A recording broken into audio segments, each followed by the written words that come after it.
Hey y'all, welcome back to my channel. It's me again, Rebel, and as always, I have to tell you, I come with a parental advisory.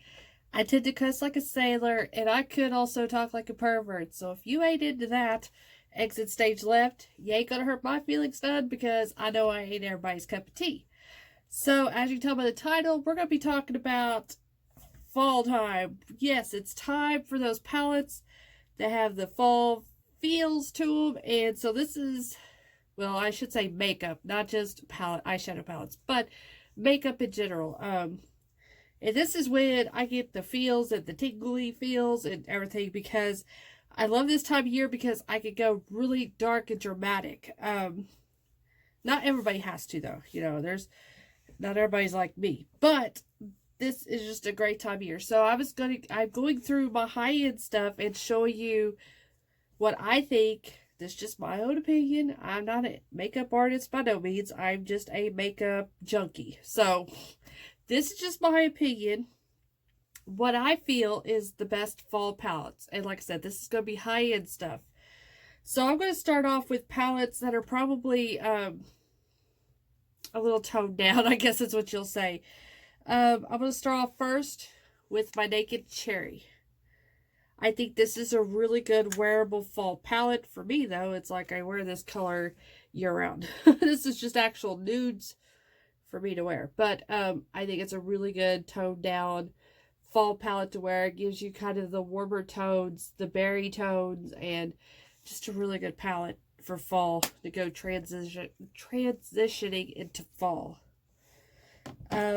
The next one I have is the Violet Voss Oh Snap. This was actually a Christmas edition one. But I feel that the colors would be really good for fall because you have some gold, you have some reds, you have the like browns, kind of grungy browns. I think this would be a really good. You have a dark, or you have a black for darkening. So I think this would be a really good palette, not only for fall, but maybe going into the holidays as well, into Christmas. And then this is a really good all-around, for me anyways, my opinion, neutral palette. The Lorac Diamond palette, Luxe Diamond palette. But I think it would be a really good palette to transition into fall, because we do have some deeper, warmer colors down here. We have some real pretty shimmers of golds and bronzes. A lot of people like wearing bronzes this time of year, and golds, and which, like the Naked Honey, would be perfect for those people because of all the gold and the bronze. The new Natasha Denona palettes that's come out, those would be perfect, for the fall season coming up. The bronze palette, I believe that's what it was called. I don't know if that stuff's any good. I don't have them, but they would be good. Just the color story itself would be really good. So these palettes I have here, there are a little bit more of color to them. Now me, I'll wear, any color. I've just picked colors that are more, I guess, fall appropriate. But I say you could still wear greens. You could still wear pinks. You could still wear... But this is the time of year that you could take those brighter colors and you could deepen them out, with darker colors. And it fits in great. So, I have these from Kaleidos. I don't know if they're considered high-end, but they're expensive. They're $24. So, I'm going to consider them high-end. And these are the Futurism palettes. I pulled out 2 and Futurism 1. I believe that these, especially this one here, would be a perfect fall palette. You've got those mustardy browns. You've got that really pretty silver shimmer, shimmer, and then like a cranberry shimmer and a bronze shimmer. Just a really good palette, I believe, for fall. And it gives me a little bit of color instead of just being just bronze or gold or brown or something kind of boring. So the next one is the Futurism 1. And this one is more on the green kind of spectrum of it. So you've got like army greens and olive greens, and you've got a really pretty like gold, and you got a green gold. So I think that this would be a really cool palette to use to go into fall as well. This one kind of has, you could take it more of a grungy side to it. I don't know why I left these in boxes. I took out the Urban Decay one, but I left the rest of them in the boxes. Now, this is probably, people will be like, that's not a fall palette. I think personally it could be a fall palette. I pulled out my Too Tootie, my Too Faced, is it Razzle Dazzle Berry? There we go. But I think that those colors could be used for fall, especially if you're a purple lover.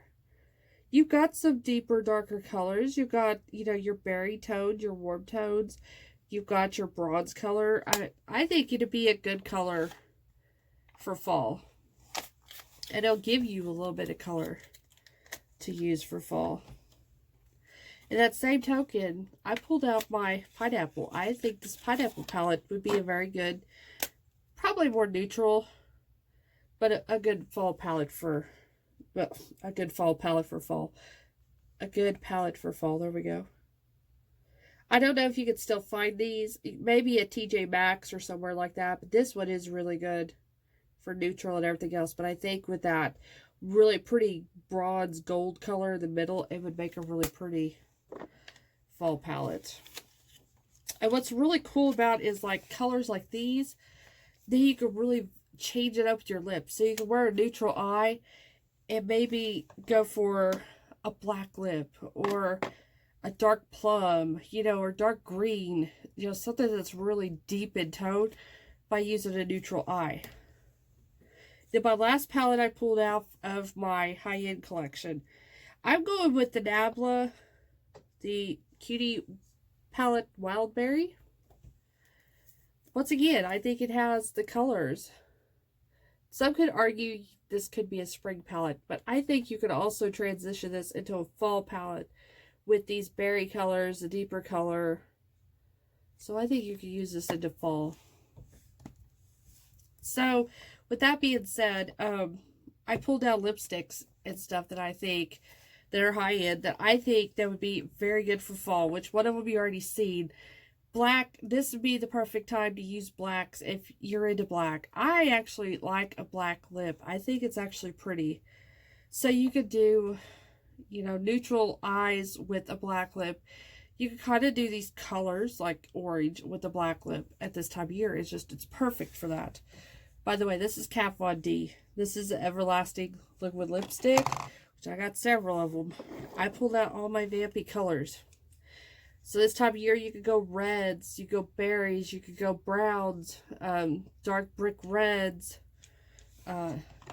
It's just, you could just pull out those really deep, rich colors. Well, now I can't get them back in. I have to wait a second. Also this time of year, I think glitter. I think, you know, shine the bitch up, pull out the glitters. So I pulled out my Kat Von D's, what is it called? Everlasting Glimmer Veils. Like, this is a gold one. This gold would be pretty, you know, on a topper with one of those dark vampy colors, or just wearing it alone.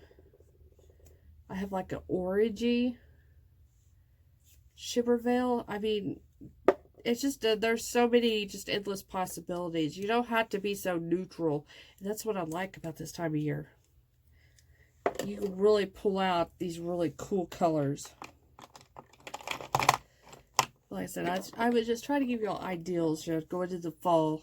And really, I mean, I kind of follow the, you can wear, you know, deep vampy stuff for fall. I get away with it. But then on the other hand, I don't really follow the rules when it comes, because I can wear this stuff year round the way I am. But I have an Urban Decay Vice, the special effects. This would be a very pretty color for somebody that's more neutral or likes more neutral tones. It's a really pretty bronze color. Lip glosses. This is a time to pull out your really weird purpley lip glosses, or just your neutral bronzy gold lip glosses. Here's a couple more. We have very red, very vampy brick red color. These are by Beauty by Pop Sugar. And then Black Moon Cosmetics, we have this really pretty shimmery red lipstick here. So This is the time of year to go crazy. And I will say, just what I've noticed, you know, with me and my makeup, this is also the time of year you kind of want to start avoiding, which I don't know if I really have. Yeah, here's one. I would start avoiding really bright blushes. I would start going with your more muted blushes because you're going to be doing such deeper, rich looks. So I would tone down the blushes and not go for these like bright pinks, bright corals, whatever color you use. I would go for something more muted, you know, like skin tone, muted pinks, mauves. I would show high-end, but I don't have no high-end blush. Well, I do have a high-end blush quad. This is a Tarte. So that was the blush in it. But, yeah, I would definitely go for something more muted in the blush. Bronzers, you can pretty much keep the same. Yeah, that's pretty much, I mean, highlighters, you can go crazy with highlighters. You can still use your colors if you want to, but yeah, this is just, you know, what I thought I'd just show you all. When I have high-end, what I think would be good palettes going into fall to use. So I hope you liked this video. There will be a part 2, which will be all my drugstore affordable palettes, which is going to take forever. And I will pull out a bunch of lipsticks for that, because you pretty much get the drift. You can start using your dark colors now, or you can just go ahead and just keep it neutral. Just use your neutral colors. Like I said, there's really no rules to it. But like I said, this is my favorite time of year because I can really drag it out and use my really dark, rich colors. So, hope you enjoyed the video. Thanks for watching. Thanks for subscribing. And stay tuned for part 2 of this, which are going to be affordable palettes. And oh my God, is there a bunch of them. So I love you guys. Stay safe. See you soon.